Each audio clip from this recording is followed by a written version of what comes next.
What if I told you that one man crossed the most dangerous border on Earth, not once, but twice? First, he risked everything to escape North Korea, sneaking through barbed wire fences in the dead of night, evading censors and guards, crawling toward freedom in South Korea. Then, just over a year later, he turned around and did the unthinkable. He went back. This isn't a spy thriller. This is the bizarre, heartbreaking, and utterly shocking true story of the North Korean defector who escaped to the South only to return to the North. Stay with me, because this tale is filled with impossible choices, crushing disappointment, and a man caught between two worlds that both failed him. Let's go back to November 2020. The demilitarized zone, the DMZ, remains one of the most heavily fortified borders in human history. 10-foot-high barbed wire fences, motion sensors, landmines, armed guards watching every inch under constant floodlights and surveillance. Crossing it is considered suicidal, yet one man did it undetected. He was a former gymnast from North Korea, athletic, agile, and desperate. Life in the North had become unbearable. Shortages of food, constant fear, no real future. He dreamed of something better on the other side.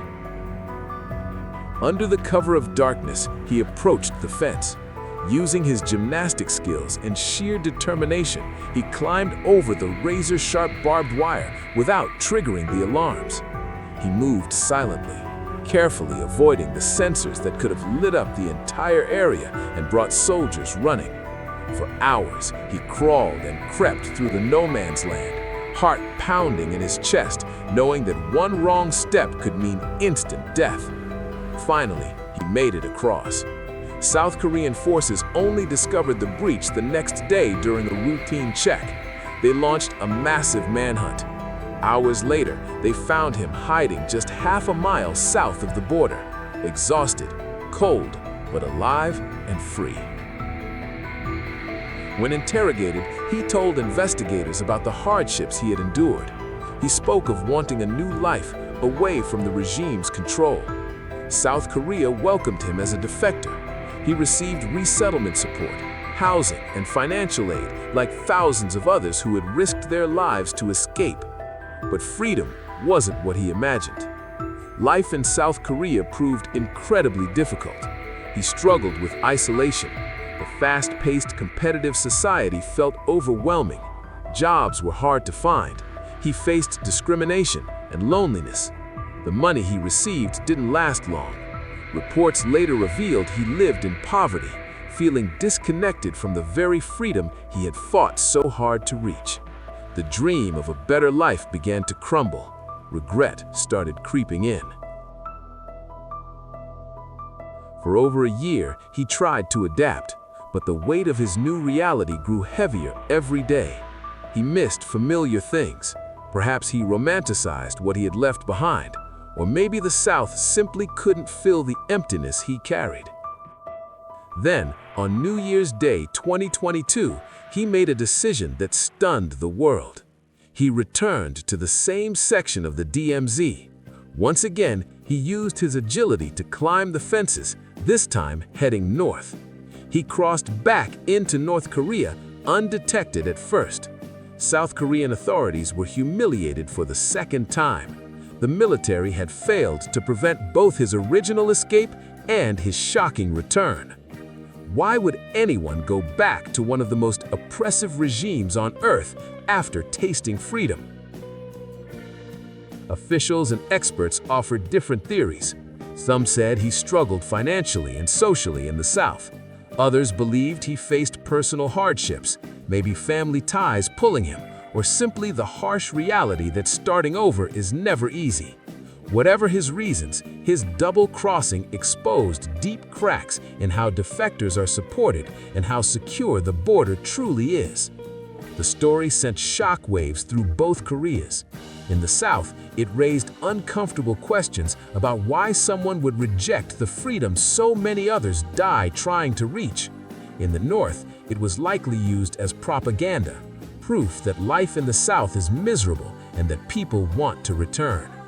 But for the man himself, it was a tragic full circle. He had risked death twice, once running toward hope, once running back into uncertainty. His story highlights the painful truth that escaping tyranny is only the first step. Building a meaningful life afterward can be its own brutal battle. Think about the courage mixed with desperation. He crossed once with nothing but his body and willpower. Then he did it again, knowing the risks even better. What kind of inner turmoil drives a person to make such extreme choices, not once, but twice? Even today, his identity remains largely protected, and his current fate in North Korea is unknown.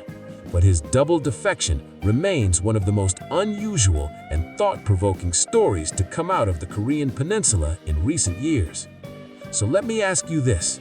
If you risked everything for freedom and still felt empty, would you ever consider going back? Or is the pain of disappointment better than the fear you left behind? This story shows us that freedom isn't just crossing a border, it's what happens after you cross. If this left you speechless, drop a like right now and comment next if you want the next wild true story, like the wife who secretly learned to fly a helicopter just to stage a daring rooftop prison break for her husband. And if you're new here, hit subscribe and turn on notifications. We're bringing you these unbelievable real-life stories every week, the kind that sound like movies but actually happened. Thanks for watching all the way through. Stay curious about the world, and remember, sometimes the hardest journeys aren't the ones across borders, but the ones inside our own minds. I'm Mental, and I'll see you in the next one.